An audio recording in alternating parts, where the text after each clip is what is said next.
E aí, galera, beleza? Como é que vocês estão? Meus amigos, o vídeo de hoje dividido aqui em 4 temas e eu quero começar falando sobre um novo escândalo que Jair Messias Bolsonaro está envolvido. O caso das joias preciosas que já caiu por terra com menos de 24 horas. A própria imprensa já veio esclarecer os fatos. Mas ainda assim, eu quero mostrar algumas coisas para vocês. Quero trazer também um fato que foi bastante compartilhado ao longo do dia de ontem. Uma jornalista que foi fotografada num lugar muito engraçado, onde ela estava, o que ela estava fazendo. E eu também quero mostrar para vocês, ainda neste tema, um texto interessante que eu vi nas redes sobre a verdadeira censura, onde um rapaz, um senhor, faz uma retrospectiva mostrando o que aconteceu com o Estadão no passado e o que acontece hoje, pra gente comparar onde é que a censura realmente existiu.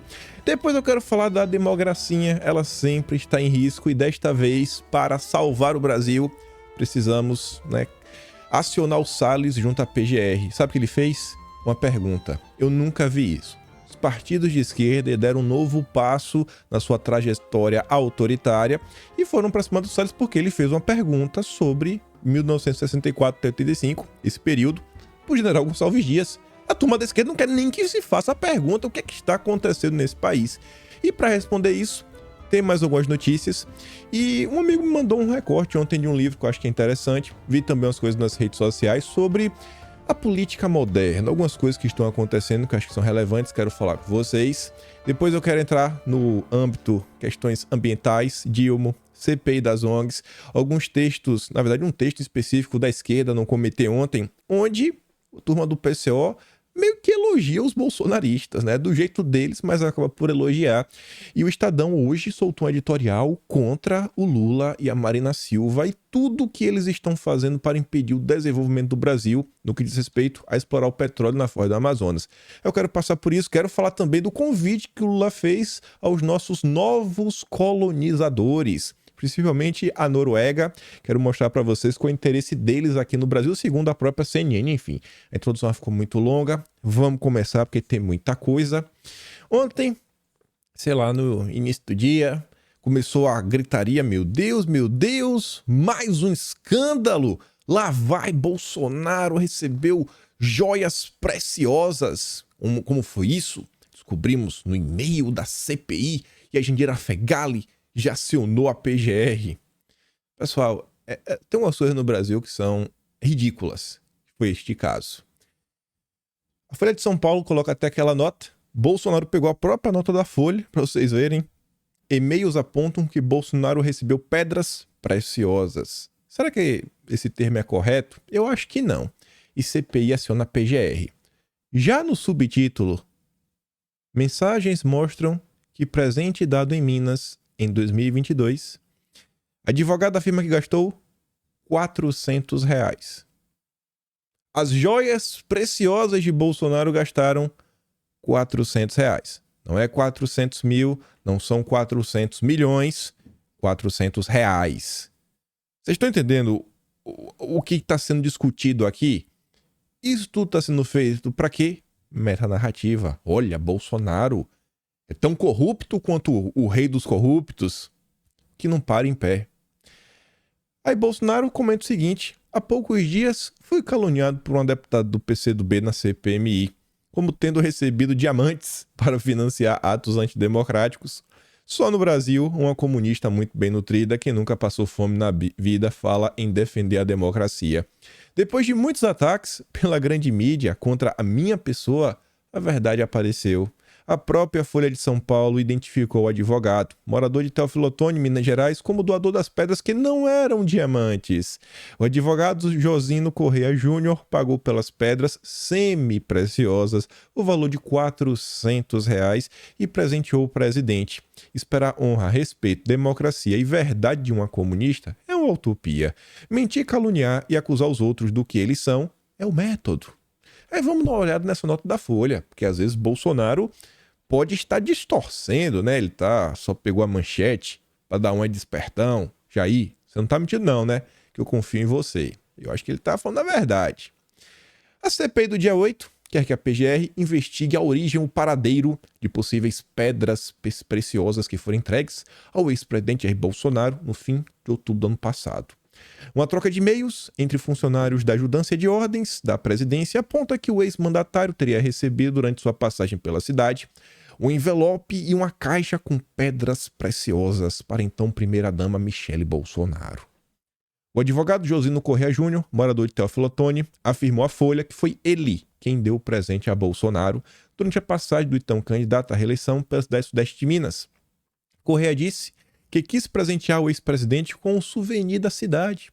São pedras semi-preciosas. Comprei na véspera da vinda dele à cidade. Custaram R$400. Corrêa enviou à Folha de São Paulo a foto do momento da entrega dos presentes. Tá aqui, R$400. Eita, poxa! Esse Bolsonaro, hein? Ô, Bolsonaro, tem que aprender pra...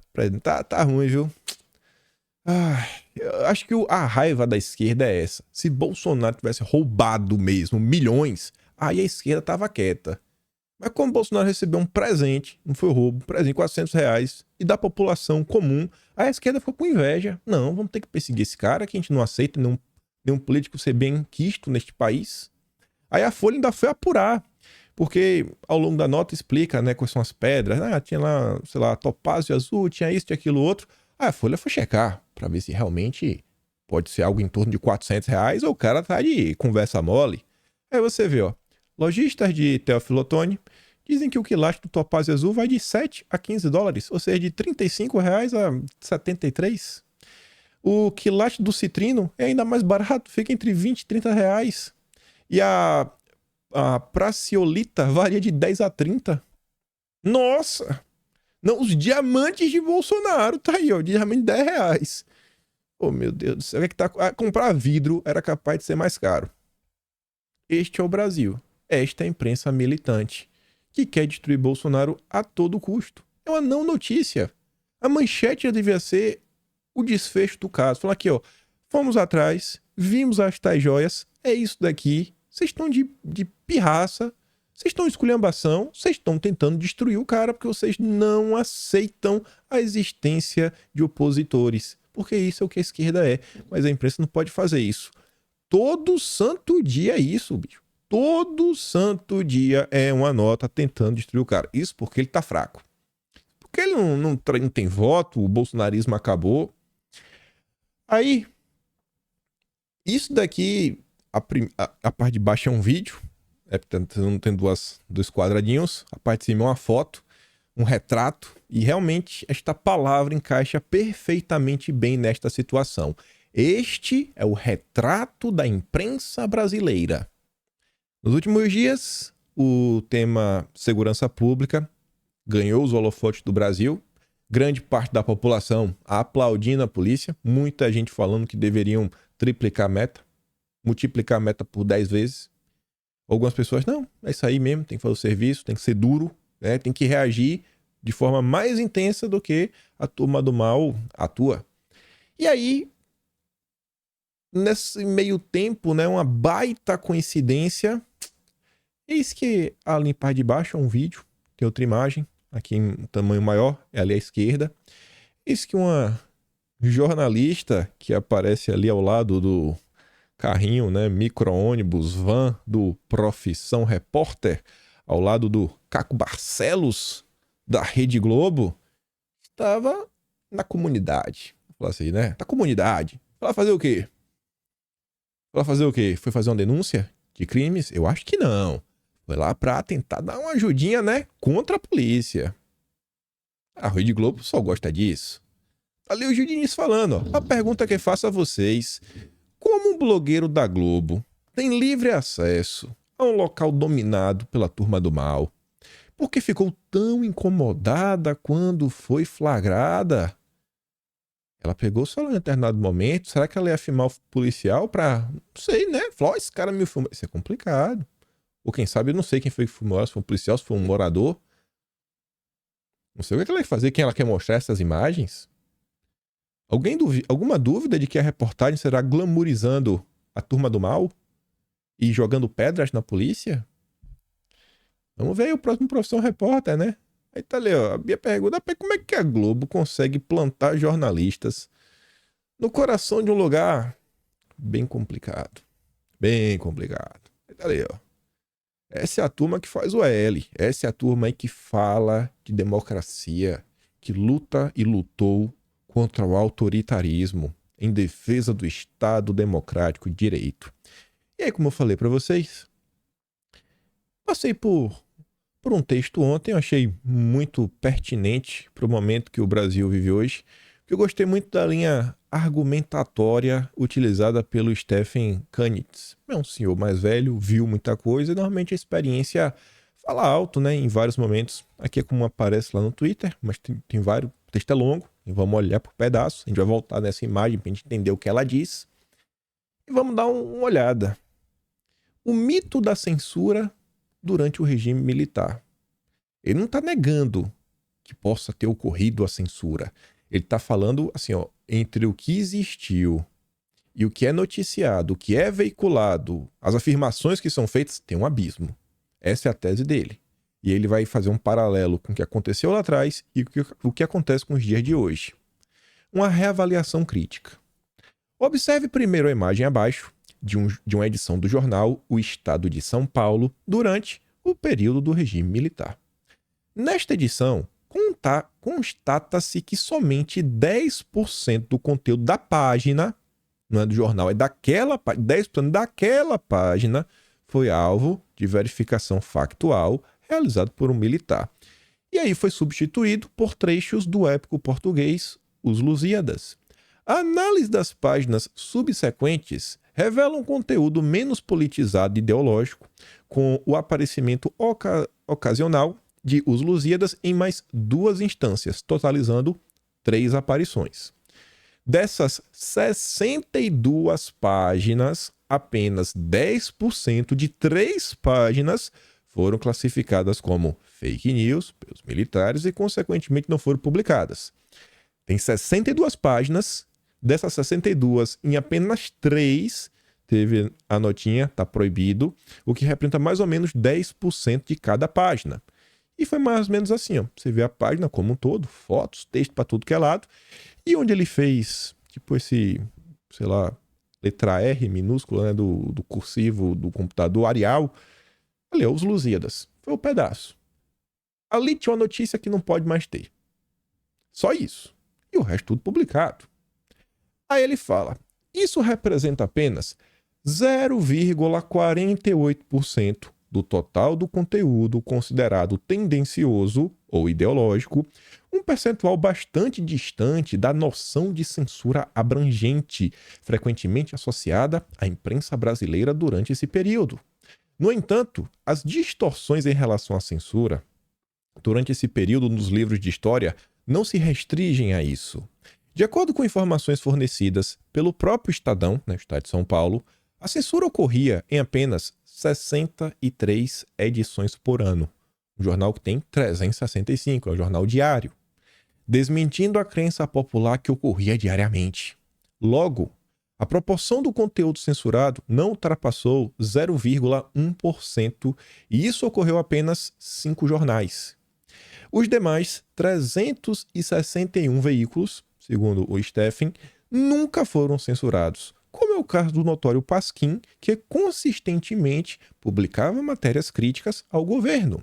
Assim, a censura dos militares afetou somente 0,003% de todas as notícias publicadas durante o regime. Repito, 0,003%, algo que a Comissão Nacional da Verdade nunca publicou. Ele não nega que a censura ocorreu. Ele está tentando quantificar. Para que ele está fazendo isso? Esses dados contrastam de maneira significativa com o cenário atual, teoricamente democrático, onde os principais jornalistas de direita são desmonetizados, presos, ameaçados, cancelados, coagidos, intimidados. Não é uma nota, 10% de uma página, não, vamos botar aqui o Lusíadas. Não, não é isso. É você assim, cancelou, você proibiu a existência do cidadão. Veja a proporção. Atualmente, 99% das notícias dos jornais são ideologicamente carregadas, servindo a uma revolução política, ao invés de reportar sobre o cotidiano do leitor. Nesse sentido, a real censura se encontra em nosso presente. Até os cadernos literários são censurados, onde tudo é planejado com o intuito de moldar a mente do leitor a serviço de uma visão de mundo considerada prejudicial. Como exemplo, já fui censurado pelo Facebook, que resultou em uma diminuição permanente no meu índice de alcance. Portanto, o período da censura é agora, não foi lá atrás. Quando ela foi praticamente inexistente, não conseguiu erradicar completamente as mentiras da época. A censura atual parece estar aqui para ficar. Portanto, é preciso estar atento e agir com muita cautela. Cautela? Não dá para ir de peito aberto. E aí teve um texto que eu acho que, sabe, como uma luva, né? A mão é a luva, casou com uma luva, com esse texto do Stephen. Só que antes de falar sobre isso, e continuando esse negócio sobre liberdade de expressão e etc., quero vir para os dias atuais. Ele está falando, não, censura é hoje. Pessoal, eu vi essa nota e falei, não é possível não, isso aqui deve ser mentira. Aí depois eu fui atrás para procurar, sabe, algo mais a fundo, algo mais denso. Eu vi, ó, PT, PCdoB, PSOL e PSB acionam o Conselho de Ética contra Salles por o quê? Pergunta? Dessa vez o Salles ele fez uma pergunta sobre o quê? O golpe de 64. Aí você entendeu, porque eu conectei, né, com o post anterior. Vamos com o que ele está falando. Será que o Canitz vai ser preso? Porque ele está fazendo um questionamento sobre censura, utilizando o preço de 64 e 85. E o Salles fez uma pergunta. O Canitz já fez uma afirmação, então já é crime qualificado. Se o Salles é suspeito ali, é crime hediondo. O que é que tá acontecendo? Aí eu fui dar uma lida, né? É isso mesmo, a esquerda decidiu assinar o Conselho de Ética contra o Salles pela fala dele na oitiva do Gonçalves Dias, em que desviou do tema ao perguntar ao ministro do Lula a opinião dele sobre o golpe militar de 64.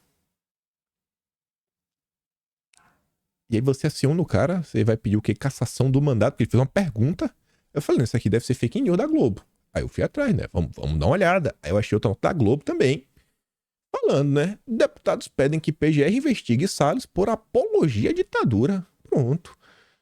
Se você não viu outra nota, pela manchete dessa, aí você entra no caso que o Canitz está falando. As matérias hoje são 99% carregadas de ideologia para tentar moldar a percepção do cidadão. Porque ele lê essa manchete e fala, pô, o Salles deve ter subido na mesa, né? O Salles subiu na mesa, tirou o paletó, botou a mão no peito, outra mão para cima, deve ter falado 3, 4 palavras de ordem, sei lá, depois cantou as músicas de maluco e não sei, né, o que foi que ele mais fez, deu um grito, né, viva a Geisel. Eu não sei o que, você lê uma manchete dessa, você pensa nisso. Durante o depoimento de Gonçalves Dias, o relator da comissão, aí tá um subtítulo, perguntou repetidas vezes a opinião dele sobre 64. Tá, e isso não pode? Pra esquerda, não. Um grupo de 10 parlamentares de esquerda, né, quer que o Salles seja investigado por apologia.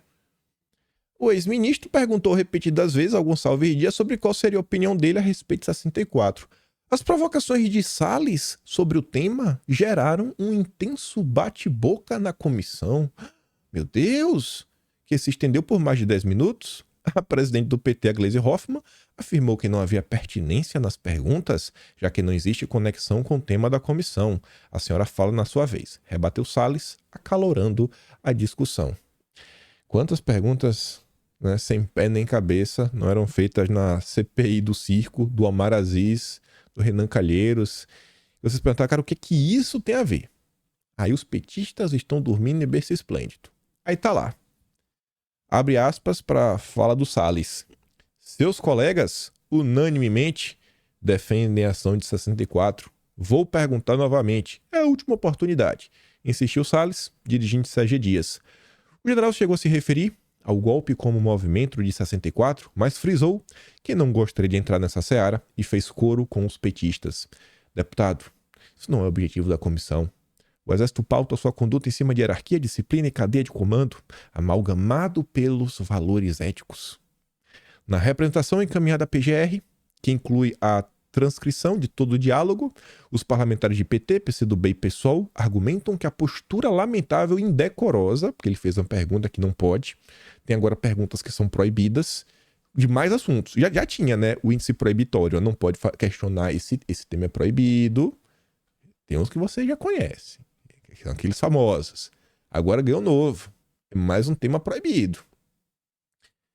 Realizou de forma injustificável a defesa e apologia do regime de exceção que vigorou entre 64 e 85 no país. A fala, pontuam os deputados, para além de violação ao decoro, configura em tese crime comum, além de navegar na contramão da história. Aí o que eu achei a parte mais engraçada é isso daqui, ó. Parte do documento. Abre aspas. Não se pode admitir como possível que um deputado federal que ocupa um cargo de representante popular e defensor das instituições da Constituição, eleito sob os cânones democráticos, possa vir a público, numa sessão da CPI, promover apologia à defesa, direta ou subliminar, de um regime de exceção. Tá, beleza. Quando Lula defende a Nicarágua, é o quê? Quando Lula defende a Venezuela, é o quê? Então, pela lógica, vai ter impeachment hoje? Hoje vai ter impeachment já, né? Pela lógica, eu acho que o Salles pegar, né, da entrada aqui na PGR, assim, adiciona o Lula junto comigo, né? O Salles, o meu processo, bota o Lula junto, eu e o Lula, lado a lado, vamos ver o que é o pior. O que tá acontecendo nesse país? Eu tô dando aqui 2 exemplos que todo mundo conhece, que a própria imprensa ficou de chocada, mas como o Lula está defendendo a Venezuela? Vocês conseguem ver, gente? É assim, é a luz do dia, é cristalino, é cristalino. O que falta para as pessoas entenderem o que se passa no país é a informação chegar nelas. É só a informação chegar. Isso daqui não é algo que necessita que a pessoa tenha um amplo entendimento de geopolítica, de leitura, de filosofia, de ciência política. Não. É só a informação chegar, mas isso não chega. As pessoas vivem suas vidas sem sequer saber que isso daqui está acontecendo. Porque se souber, fala, não é possível. Não é possível que o PT fez isso. Não, o PT fez isso. O PT fez isso, tá aí. Este é o Brasil, onde as coisas, né? As coisas estão cada vez mais estranhas. No final do texto do Canitz, ele fala que estamos num momento que é necessário agir com cautela, ponderação. Eu sempre falo para vocês, neste momento, eu acho que as coisas mais importantes é sobreviver. O que é sobreviver? É cruzar os braços? Não, é tentar minimamente conseguir comentar sobre tudo. Se precisar evitar uma coisa e outra, vai pela sombra. Tem coisa que às vezes não dá, mas vai indo, porque tem que se manter em pé. Não adianta querer vir com o pé na porta, chegar na voadora, depois toma uma tesourada e acabou, desapareceu. Uma voz que se vai, ela não volta. A história tá aí dos últimos anos para provar que a turma que foi dificilmente voltou. E os que ficaram, nossa, inúmeras dificuldades. E cada vez restrito a bolhas dentro da bolha. Então, se quer falar para cada vez mais pessoas, infelizmente, tem que agir com sabedoria. E aí o Fernando Schulli é um cara que escreve na Veja regularmente, todos os fins de semana escreve um texto.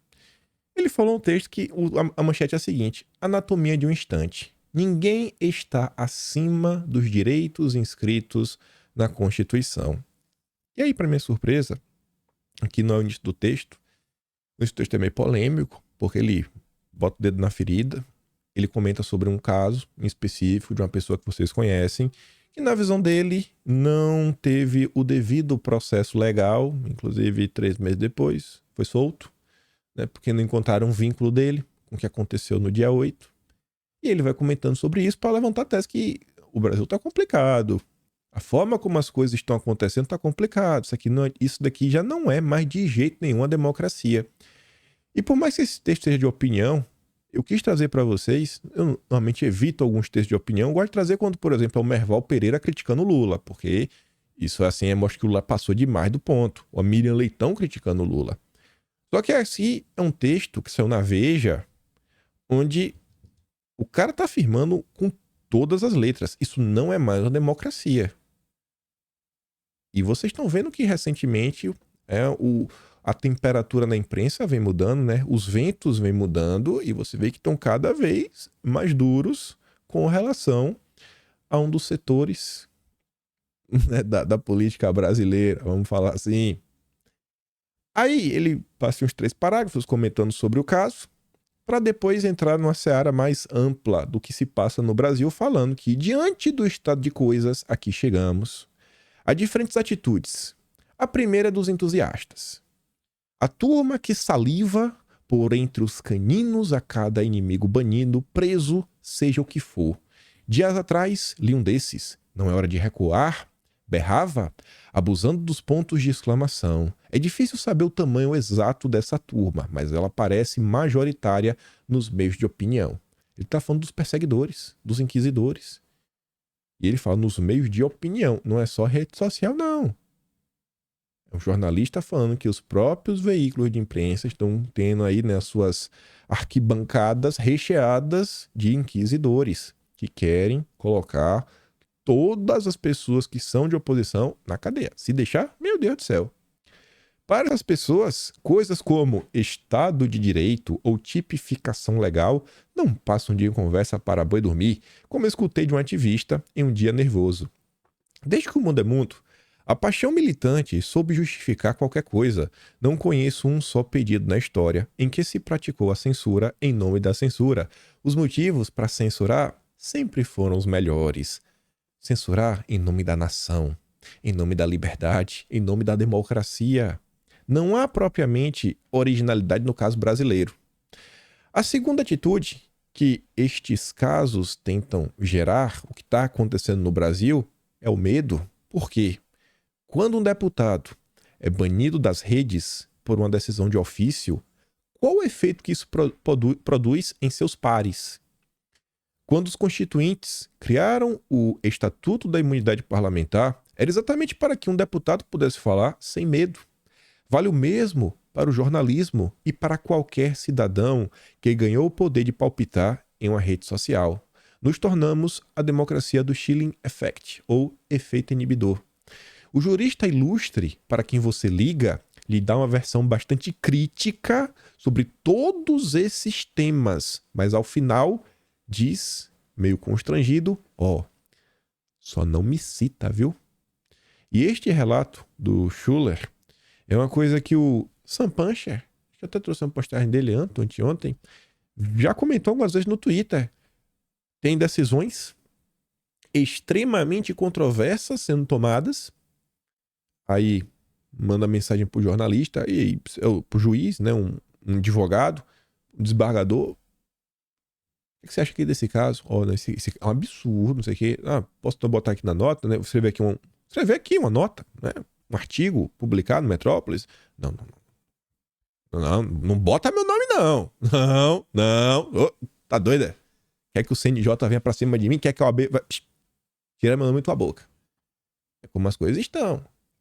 Mas as críticas, elas existem. Alguns jornalistas relatam isso daí, que, não é um consenso no país que o que está sendo feito tá de boa, tá aceitável, vamos bater palma. Agora ninguém tá com coragem suficiente para vir a público. Por quê? Se o deputado, que na lei tá lá, tem imunidade parlamentar, se o deputado e os senadores também tá vendo que não pode falar qualquer coisa, veja o que tá fazendo em relação ao Salles. Imagine um jurista, um operador do direito, um cidadão comum na rede social. Se o deputado, se o parlamentar já tá com problemas, imagine o cidadão comum. Então, é um dos efeitos que acaba por gerar. Veja o caso do Salles, como tudo se conecta. Ainda há outra atitude, cada vez mais comum, a indiferença. É o que já está sendo visto no Brasil, e isso é muito problemático. E aqui que vem o ponto, que ele fala, isso aqui não é mais democracia. A agressão a direitos, em um primeiro momento, causa indignação. Sua repetição, porém, nem tanto. Torna-se status quo e vamos nos ajustando. Isso é comum em longas ditaduras. Alguém, por acaso, dá bola para os presos políticos cubanos? Acompanhe o seu drama em sites precários aos quais ninguém mais presta muita atenção. Em democracias que deslizam para o iliberalismo, isto não é muito diferente. Banir o Fiuza? Ah, aquele lá do... O nome não é Johnny, né? E daí? Pois é.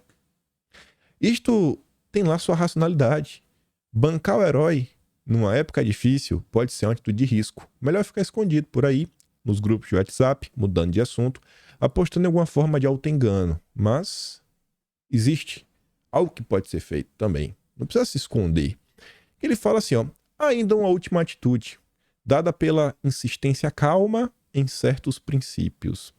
Não é preciso ser nenhum herói para fazer isso. Basta ficar de pé, resistir ao frenesi militante e suas bizarrices e a toda forma de abuso de poder. Ele diz que sobre isso tem uma lição magistral de Javier Cercas, que foi uma coisa que aconteceu depois da ditadura franquista, na Espanha, etc. Aí invadiram lá, né, o parlamento para abrir fogo. E aí você vê, ó, a maioria se escondeu embaixo das cadeiras, permanecem imóveis apenas 3 parlamentares. Entre eles, Adolfo Suárez, sentado calmo e impassível na primeira fila. Não achei que ficaria bem para um líder de governo atirar-se para baixo de uma cadeira. Ele diria depois, recusando-se a atribuir a qualquer traço de heroísmo. E aí, o que é que ele quer falar com este exemplo, com essa crônica? É uma boa metáfora para o Brasil de hoje. Tanto lá como aqui, não precisamos de heroísmo.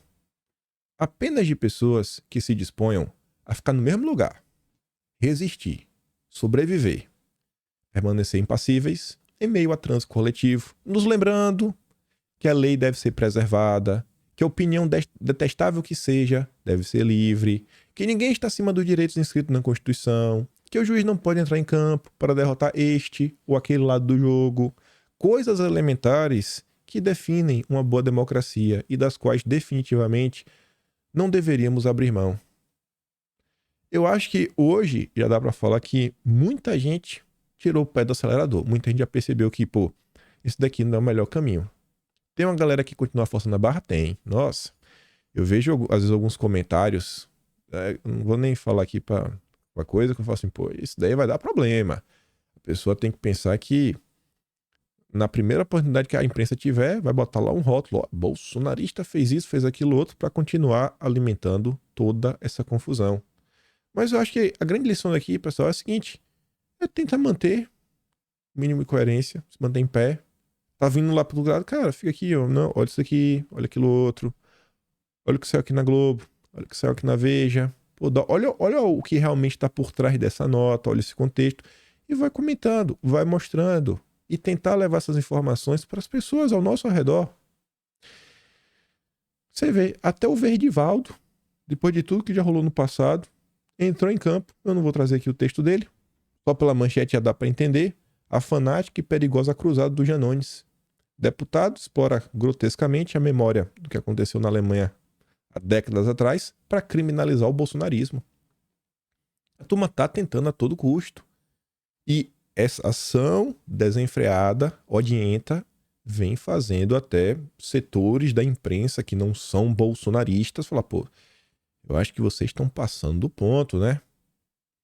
Estão passando do ponto. Eu acho que aqui é os bons exemplos de pegar e levar para as pessoas que vocês conhecem que ainda estão dormindo, que não estão preocupados com o que acontece no Brasil. Ah, isso aqui não vai interferir na minha vida. Mas, cara, olha só. Olha o ponto que estamos chegando. Olha a CPI que investiga o MST a favor de invasão de terras. O relator da CPI, porque fez uma pergunta, pode perder fazer uma pergunta. Tu acha que isso daqui tá bacana? Olha o comportamento. E não é só lá não, olha aqui, olha aquilo outro. Você vai mostrando, vai tentando construir. E para trazer algumas coisas relativamente alegres, por mais que o cenário possa ser triste, veja que coisa engraçada. Vilela, lá do Inteligência Limitada, amiguíssimo da turma do Chico Linguiça, está em todos os congressos do MBL, recentemente chamou Reinaldo Azevedo e Calejon, que era da Jovem Pan, ficou um tempinho, foi para o Brasil 247, para falar do futuro da direita sem Bolsonaro. Quão imparcial foi essa análise? Aí depois levou o Alexandre Borges, amigo também Chico Linguiça, era amigo do Ayan, nossa, esse adora perseguir, junto com Paulo Cruz, amigo da Ian Dembele, Filmora Brasil, etc, tudo mais, para falar sobre a nova direita. E ali a foto no meio tem Bolsonaro com um X. Você vê que entra dia, sai dia, a turma tá tentando, assim, é todo mundo tentando destruir Bolsonaro. Por que será? Por que será que tá todo mundo tentando destruir Bolsonaro? E aí eu vi isso daqui, né? Já tinha visto, fiquei na cabeça, principalmente a de cima, né? Matutando aquela do Reinaldo Azevedo. Falei, bicho, é uns absurdos que acontecem que só no Brasil, pra alguém chamar o Reinaldo Azevedo pra falar direito, é uma opinião que não tem nada a ver. Você quer saber sobre a direita? Você chama alguém da direita. E aí, pra vocês se animarem e verem o que vocês conseguiram construir ao longo dos últimos anos, que é realmente o que vocês conseguiram construir, um amigo mandou um texto e falei, rapaz, que texto sensacional para fazer as pessoas despertar para um assunto que até então eu nunca tinha visto ninguém levantar a bola. Vi levantar a bola em alguns pontos assim, falar, pô, Bolsonaro se elegeu basicamente sem apoio, sem financiamento, sem nada, principalmente em 2018. Olha onde chegou em 2022, quase sem apoio nenhum, né? Teve, assim, tirando que em 2018 não teve novos políticos que entraram, etc. Imprensa, esquece. Não teve aquela campanha milionária, esquece também, nem de perto. E aí, eu mostro de que livro é esse. Um amigo mandou um recorte que eu quero mostrar aqui para vocês, que fala o seguinte. Porque esse aqui não se aplica apenas a Bolsonaro, à direita, mas ao movimento que Bolsonaro encabeceia. Quão bem sucedida seria uma candidatura a um cargo na Câmara dos Deputados nos Estados Unidos se em cada evento da campanha dissesse que, caso fosse eleita, aceitaria um emprego de meio turno que ocuparia 30 horas de sua semana. Ela seria ridicularizada até desistir, né? O problema é que ela teria descrito com precisão a quantidade de tempo que os membros do Congresso gastam semanalmente para angariar fundos ano após ano enquanto ocupam o cargo. A política tornou-se tão cara que os novos membros do Congresso são informados de forma muito clara que sua principal prioridade em Washington é angariar o dinheiro necessário para garantir a sua reeleição. A política no Brasil ela também está ficando mais cara? É impressão minha, o fundão eleitoral só faz aumentar. Já está em valores estratosféricos de 6 bilhões. Ou eu estou errado?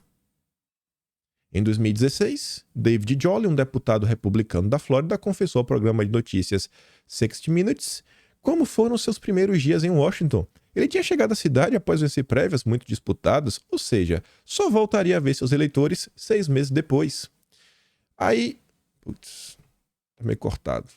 Fomos à sede do partido, sentamos em uma sala a portas fechadas e uma equação foi desenhada em um quadro branco, disse a ele. Você tem 6 meses até a eleição e precisa levantar 2 milhões neste período. Sua missão, novo membro do Congresso, é levantar $18 mil por dia. Sua primeira responsabilidade é bater essa meta diária. E nunca para. Tanto democratas quanto republicanos têm metas anuais a cumprir, dependendo de sua senioridade e cargos em comitês diferentes, né? Em 2013, o memorando democrata, preparado para os novos membros da Câmara dos Deputados, recomendava que eles reservassem pelo menos 4 horas por dia para ligar para potenciais doadores, processo chamado de ligações por dólares. Ele também sugeria que eles tirassem apenas 2 horas para atividades na Câmara ou em reuniões de comitês. Will Rogers, citado na epígrafe deste capítulo, constatou a presença de muito dinheiro na política eleitoral em 31. O problema não é novo. No entanto, o montante que se espera que os políticos levantem hoje é de uma ordem de magnitude muito maior do que já foi. A figura 10.1, que é essa daqui que a gente vai ver, mostra a média dos gastos diretos de campanha pelos candidatos eleitos ao Senado e à Câmara. O custo para se eleger ao Senado era de 4 milhões em 86, ajustando a inflação. Já considerando, os valores de hoje, 4 milhões. Em 2014, de 4 pulou para 12. Conquistar um cargo na Câmara é mais barato, mas o custo praticamente dobrou nos últimos 30 anos. De 800 mil para 1 milhão e 600. E aqui está um gráfico, né, onde a linha que tem as bolinhas é a Câmara e a linha reta é o Senado. Você está vendo aí, né? Só faz subir conforme os anos vão passando. Cada vez mais custoso, cada vez mais custoso. Além disso, Não conta toda a história mostrando apenas o gasto das campanhas eleitorais. Os comitês de ação política, os supercaps e as ONGs políticas, que estudaremos neste capítulo, têm se tornado cada vez mais importantes desde 2010. São os think tanks. Aqui no Brasil, apoiam candidatos. Renova BR, conhece o Renova BR? O RAPS, Acredito, Livres. Olha só, né? É um cenário muito similar. E ele coloca ali, ó, a primeira linha tá errada, tá faltando o número 1 aqui na frente. Tem que ser 113 milhões. Mostrando as 5 corridas senatoriais mais caras de 2014. Rio Grande do Norte, 113 milhões para eleger um senador. Imagina, né? Imagina a quantidade de favor que o cara tá devendo. Colorado, quase 90, 97. Iowa, 85. Kentucky, 78. Geórgia, 66. Imagina. E o que eu quero comentar com tudo isso daí? O livro é esse, ó. A Grande Inversão. Thomas Philip, um amigo que mandou, ele tá lendo esse livro aí. Pessoal, com todos os problemas, com todos os perrengues, vamos pegar um exemplo? Para não ficar falando de Bolsonaro. Quantos votos o Nicolas teve? Quanto o Nicolas gastou na campanha dele? Quem será que gastou mais? O Nicolas ou os deputados do Centrão? Vocês entendem que a raiva dessa turma pela direita vai muito além de qualquer coisa? Porque para a direita se promover, não gasta nada. Porque a direita não precisa fazer marketing. A direita tem uma coisa que é mais forte, é a verdade. A verdade se impõe. A galera vê assim e fala, bicho, eles não fazem nada. E as redes sociais estão com eles. Por quê? Porque eles defendem valores. Porque tem uma agenda. Porque tem uma preocupação com o Brasil. Não é a galera que... Assim, algum de vocês consegue me informar quais são as pautas do Arthur Lira? As pautas do Rodrigo Pacheco? As pautas do Renan Calheiros? Porque até o PSOL tem pauta. O PSOL tem pauta. Você sabe o que é que ele defende em relação a temas que nós somos, com certeza, 100% contrários. Mas o Renan Calheiros, ninguém sabe. Então, se o cara tá lá, literalmente, ele não tem uma agenda. Aí quer me falar que esse cara tá pelo Brasil? Então, você olha o cenário, com todas as dificuldades, com todos os perrengues, você vê que a gente só consegue avançar e evoluir, avançar e evoluir, avançar e evoluir. Sem apoio, sem dinheiro, sem as ONGs. Foram eleitos no Brasil pelo menos uns 100 deputados realmente de direita. Já tirando aqueles 30 da banda podre do PL. De direita, porque tem uns que foram no Podemos, tem uns que ficaram no... Ui, meu Deus do céu. No Republicanos, né? Os gatos pingados. Não, tomando o Marcos Pereira. O Republicanos, por exemplo, o Zucco.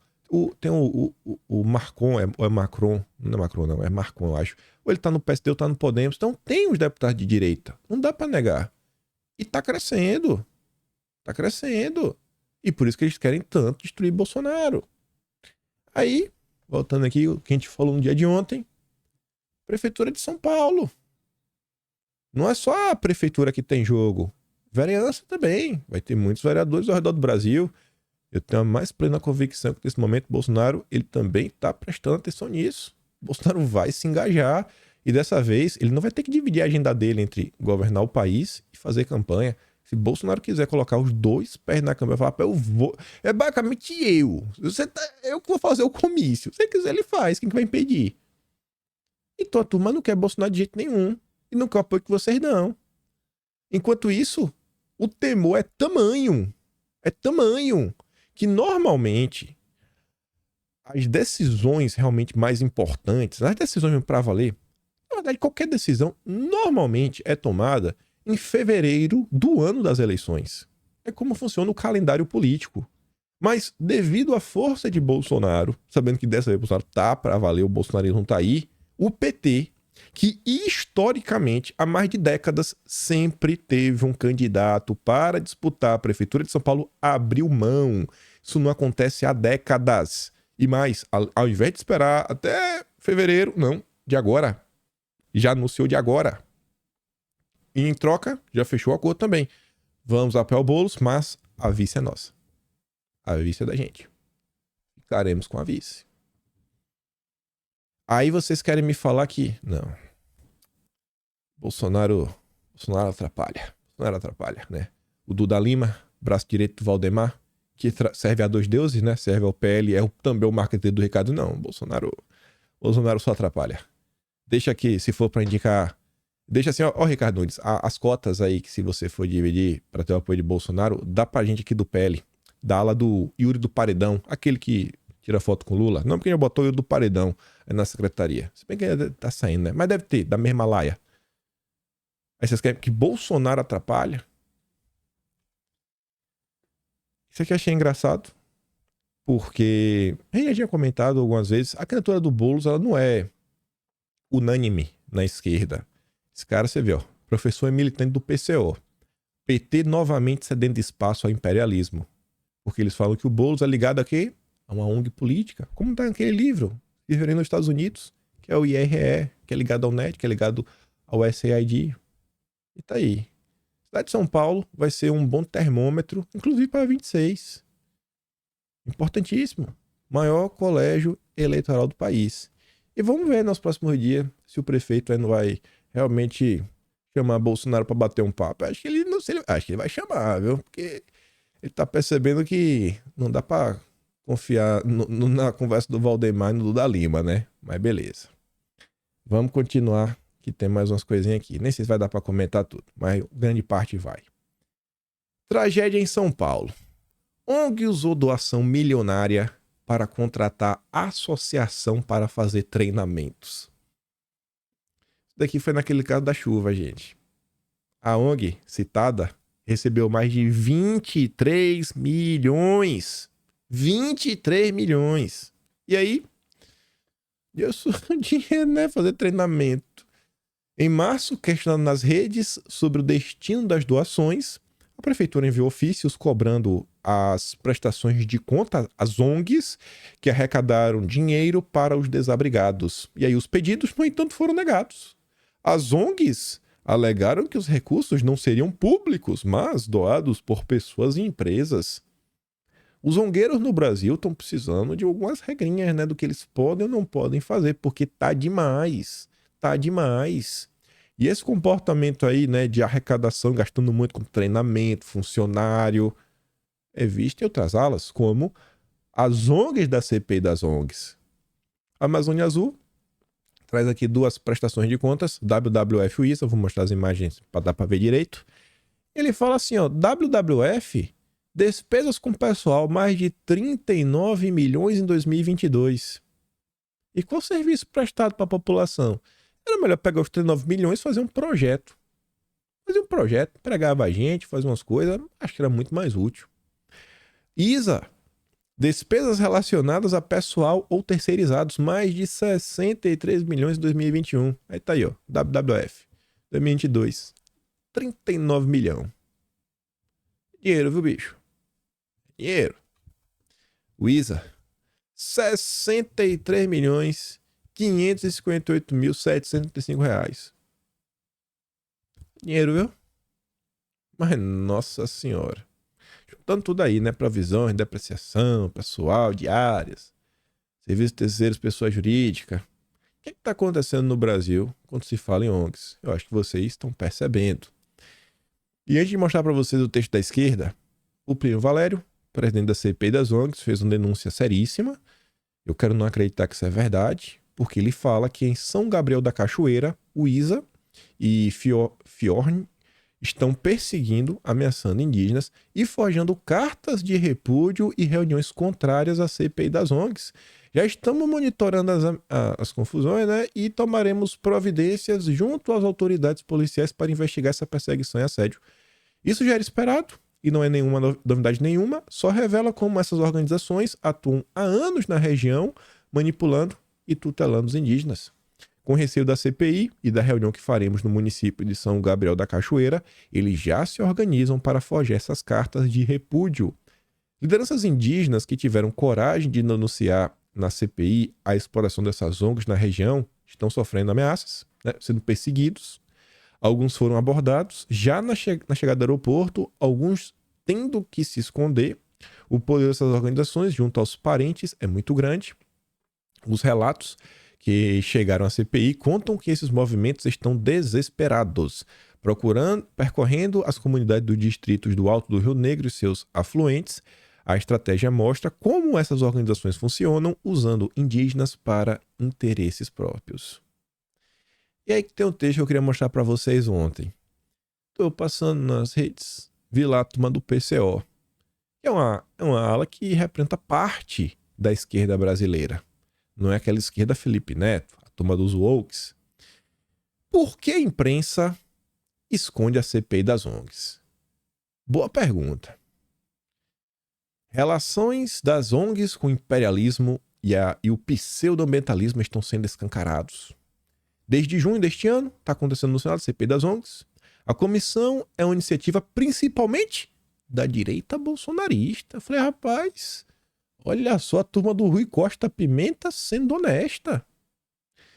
Só que aí eu não concordo muito com ele não. Ele fala assim, ó, visando encontrar alguma relação mais comprometedora do governo da esquerda com essas ONGs. A maioria ligada diretamente ao imperialismo. Eu não acho que é assim, que é buscar a questão do governo, esquerda. Eu acho que a turma só quer encontrar a verdade. Eu acho que o grande interesse das pessoas é entender o que acontece no Brasil, que o nosso país não se desenvolve. Mas deixa lá. Ele continua. Apesar desse aparente caráter direitista, muitas coisas importantes podem ser descobertas na CPI e de fato estão. Diferentemente do que acreditam os bolsonaristas, se as investigações se aprofundarem, não será a esquerda genericamente a principal afetada, mas os setores que estão ligados ao imperialismo. A esquerda, né? Como você viu aquela postagem do Boulos, né? Eu botei antes desse texto exatamente para você ver o PT cedendo ao imperialismo mais uma vez. Quem que tá de joelho pro imperialismo? É o Lula. Então, sim, vai encontrar que o Lula tá, ó, lá e cré. Olha a Marina Silva. É ministra de quem? Do Lula. Nesse caso, os setores da esquerda pequeno-burguesa, principalmente agrupados no PSOL, e da direita tradicional, imprensa golpista e banqueiros. Direita tradicional, como eles chamam, PSDB, MDB, União Brasil, etc, tudo mais, né? A direita da esquerda. E a esquerda pequeno-burguesa. Você vê que, uma coisa que eu falei para vocês, o papel do PCO é desinformar militantes petistas. Assim, todo o entorno do Lula, né, seus ministros da direita tradicional, todo o entorno do Lula na esquerda pessoalista, todo mundo é do mal, menos o Lula. O Lula, meu Deus, é rei. Ele não faz nada de errado. A imprensa golpista, que o Lula tá dando gordas verbas de publicidade, todo mundo tá errado. Os banqueiros que estão amigos do Haddad, estão no conselhão do Lula. Não, tá todo mundo errado, menos o Lula. Sem dúvida, a direita bolsonarista conhece a podridão das ONGs. Muitas revelações importantes estão sendo feitas, ainda que algumas coisas possam ser meramente propaganda da direita. De qualquer modo, a CPI está servindo para denunciar os interesses dos imperialistas no Brasil.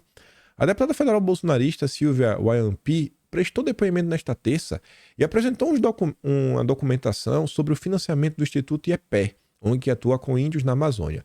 O IEPE recebe dinheiro das embaixadas da França, Noruega, Comissão Europeia, Agência Francesa de Desenvolvimento, Fundação Forte, Nature Conservancy, Rainforest Foundation, Gordon em Betmore, Internews, Fundo Lira, GLA, Nature Conservancy, Taumapais Trust e outras organizações estrangeiras.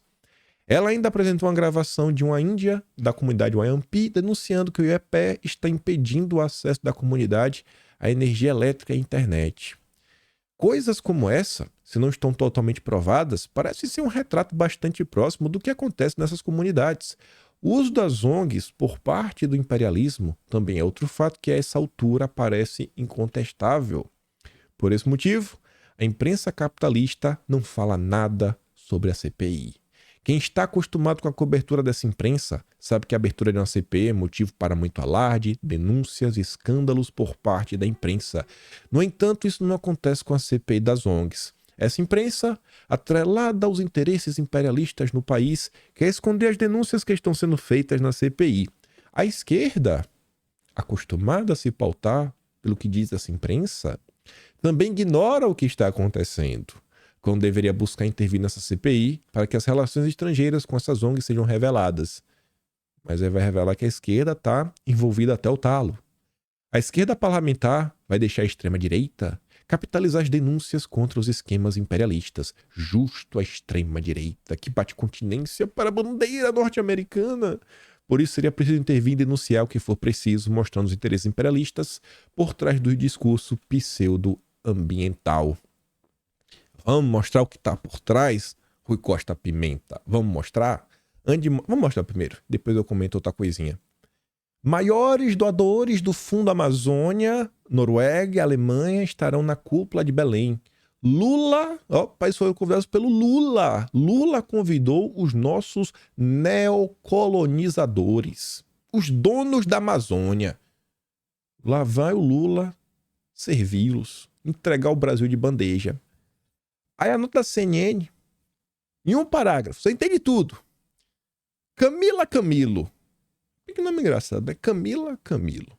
Ativista ambiental e líder do Davos. Davos. O que acontece em Davos? O que acontece em Davos? Fórum Econômico. Isso mesmo, né? Tem um laboratório no Brasil. Davos Lab Brasil. Destaca outro fator importante para a presença da Noruega. Mais do que investir na preservação da floresta amazônica, sabemos que existe um olhar para as mineradoras norueguesas que estão presentes no Brasil. Olha só, rapaz, o brasileiro não pode minerar do mal, garimpeiro safado? Mas a mineradora norueguesa pode, porque essa ESG é do amor, é amigo da Marina. Mais especificamente, não acredito. No estado do Pará, rapaz. Não, bicho. Lula faça alguma coisa? Os noruegueses estão saqueando a Amazônia? Porque se fosse Bolsonaro, vocês falariam isso, né? Então, sabemos que falar de desenvolvimento sustentável para esses países é algo muito, muito importante. Olha, o desenvolvimento sustentável, né? Ele que dá $1 bilhão de dólares e saqueia trilhões de reais do Brasil. Eita! Ah, meu Deus do céu. É o que está acontecendo, é o tempo todo. É o tempo todo. Agora, o que eu gostei do texto é que você vê que a direita bolsonarista ela está ganhando novas bolhas. Minimamente, alguns setores da esquerda começam a perceber que os bolsonaristas que batem continência para a bandeira americana, eu não acho que isso é verdade, é um ou outro que bota a bandeira, que às vezes leva na passeata. Passeata é Brasil. Todo mundo de verde e amarelo, a camisa do Brasil é hino brasileiro. É isso daí. Tem um outro que gosta, às vezes, problema dele. O bolsonarista, ele é patriota, ele tá preocupado com o Brasil. E você vê que vai indo. Estamos avançando. Bolhas refratárias, bolhas que passam perto da direita. Tô começando a notar, aqueles bolsonaristas ali, né? Estão preocupados com o Brasil. É aquela turma ali, né? Não é a turma do Lula. Não é a turma do Lula. E você acha que aquela percepção ali do PCO tá restrita ao PCO? Tem muito perfil de esquerda que eu entro nas conversas, né? Eu fico vendo eles batendo papo, fico monitorando. Aí quando eu ligo no perfil, tá me seguindo. Eu falo, pai, tá me seguindo, não é descarado. Tá me seguindo, tô ligado. Porque tá vendo, gente. Estamos quebrando fronteiras e barreiras. Mais uma motivação pro Lula e sua turma estar tão preocupada com Bolsonaro. A verdade se impõe.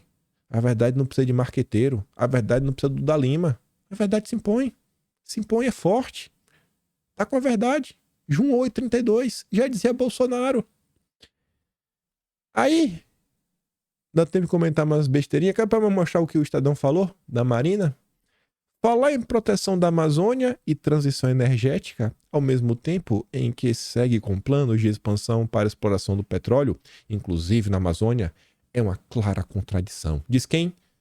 Ilan Zugman, da ONG 350.org. Essa ONG recebe dinheiro literalmente de todas as famosinhas. Rockefeller, Soros, Ford. Vocês pensarem, abre lá. Tá entre os apoiadores. Está entre os apoiadores. Aí, sobre a Amazônia. Marina Silva. Funcionária, basicamente, do Partido Democrata, talvez na Noruega. Foi questionada. E aí, Marina? Vamos desenvolver o Brasil? Obviamente. Quando você não é negacionista, Aquilo que a ciência técnica diz importa na hora de tomar as decisões. O IBAMA não dificulta nem facilita. O IBAMA tem um parecer técnico que deve ser observado. Entendeu a mensagem, né? Depender dela, não vai. O Brasil tá fadado ao fracasso. Aí, para minha surpresa, a turma do Estadão soltou um editorial. Foi ontem, né? Eu falei que foi hoje, né? Enfim, foi ontem. A hora da política na margem equatorial. Eles começam a falar, né, o que está acontecendo, que é a margem equatorial, sabe, desenhando um monte de coisa. E aí fala assim, em nenhuma extração petrolífera ou mineral tem risco zero. Sempre tem um risco, sempre. O IBAMA tem competência para identificar projetos viáveis ou inviáveis, porque o risco vai ter, né, com base na avaliação de riscos, respectivamente, mínimos ou máximos. Mas, entre os dois polos, tem o risco médio. Nessa zona cinzenta, a decisão não é só técnica, mas política. Quer dizer, cabe ao povo, por meio de seus representantes eleitos, decidir se assume riscos potenciais em prol de ganhos reais. E esses ganhos são possivelmente imensos. Imensos. O próprio Estadão diz que entre 2015 e 2021, o PIB da Guiana quase dobrou de 4,1 bilhões de dólares para mais de 8 bilhões de dólares. Hoje o país tem o quarto maior PIB per capita das Américas. Nos últimos 2 anos, o PIB saltou quase 100% e nos próximos 2 deve saltar mais 100%. O problema é que a zona cinzenta da discricionalidade política é também sujeita à intromissão ideológica. Boa parte da militância ambientalista considera que a combinação Amazônia mais petróleo, ainda que haja extração na própria floresta e a perfuração solicitada seja centenas de quilômetros da foz, ainda assim, a turma da esquerda acha que é catastrófica. Não é um catástrofe, não pode. E há indícios de que o IBAMA e a Marina levaram em conta esses humores para transformar a controvérsia em uma espécie de causa célebre, né? A Marina está do lado dos zongueiros. Não é só a margem, não é só que a margem já seja explorada com segurança em outros países, mas o próprio IBAMA participou do comitê que autorizou há 10 anos a oferta de mais de 40 blocos na região, que agora de ser inviável. Mas a combinação Amazônia mais petróleo não é necessariamente destrutiva. Como pode ser extremamente benéfica, não só socialmente, mas ambientalmente. Não há lugar para o petróleo nas matrizes energéticas do futuro, mas no presente, ele ainda é o maior combustível do crescimento econômico. No futuro, mas hoje, é o petróleo. A Guiana é um dos países que avançam mais aceleradamente no índice de desenvolvimento humano. A melhor maneira de erradicar os crimes ambientais, mais do que a repressão, é investir recursos em uma economia sustentável que dissuada as populações locais de apelarem a práticas predatórias para garantir a prosperidade de suas famílias. Com mais dinheiro em caixa, aumenta também a capacidade da Petrobras de investir em pesquisa e desenvolvimento de energias limpas. O radicalismo petista está começando a ser escancarado. Só o pessoal o PCO, né, continua fingindo que o Lula é santo. Tá todo mundo errado, menos o Lula. O Lula tá sendo traído, né? Tem mais uma coisa aqui que envolve Petrobras, ESG, que eu deixo para comentar amanhã com mais calma, que eu tô aqui com 1h03. Mas eu acho que a mensagem principal do vídeo, algumas, deu para ver, alguns ganhos reais, que eu acho que não é discurso, gente, vamos olhar o copo meio cheio. Não é isso. É você olhar o que está acontecendo no mundo, o custo de campanha, o que a direita conseguiu construir, vocês conseguiram construir. Bolsonaro aí puxando o barco, né? Inquestionável isso. Como está a situação da liberdade de expressão, algumas vozes, né, inesperadas aparecendo, o próprio consórcio apontando algumas coisas, veio de Val, aquilo outro, o momento, o posicionamento. Você vê que tem um certo amadurecimento de algumas alas da direita, isso é inegável. A galera pé na porta tem, mas não é a maioria, não acho. Aí você olha, A questão da própria esquerda já começando a entender, pô, talvez o bolsonarista não seja o meu inimigo. Talvez o meu inimigo seja o Boulos. Talvez o maior problema seja, rapaz, não sei, né? O PSDB, a terceira via. Aquela percepção ali não é só o PCO. Não é só o PCO. Tem muita gente que tá, aos poucos, despertando. E eu acho que, nosso, assim, eu vejo como o meu trabalho é tentar trazer informação. Tá aí, ó, informação. Dos mais diversos aspectos. Vai do PCO até influenciadores mais à direita, o Chula que é mais liberal. Tem de tudo. Vai, você monta aí, vê, você faz sua análise. Tamo aí, ó. Boto minhas ponderações no meio. E eu acho que dia após dia a gente tá conseguindo ajudar e tá conseguindo sair do lugar, viu? Vamos que vamos, desistir jamais. Eu fico por aqui, você gosta do meu trabalho, pode se tornar membro do canal, tem um botão de valeu, tem o P na descrição, tem o Atlas Brasileiro, quimpanho.com.br, maior trabalho historiográfico já feito até hoje. Se eu manter por 4 anos, tá boa, viu?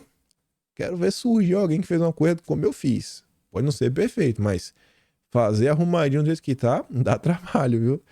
E lembra de dar aquela compartilhada. Se não votou em mim no iBest, por favor, vota. O link tá aqui na descrição. E é isso, né? Aquele grande beijo e abraço, tamo juntos. Valeu, meus amigos. Fui!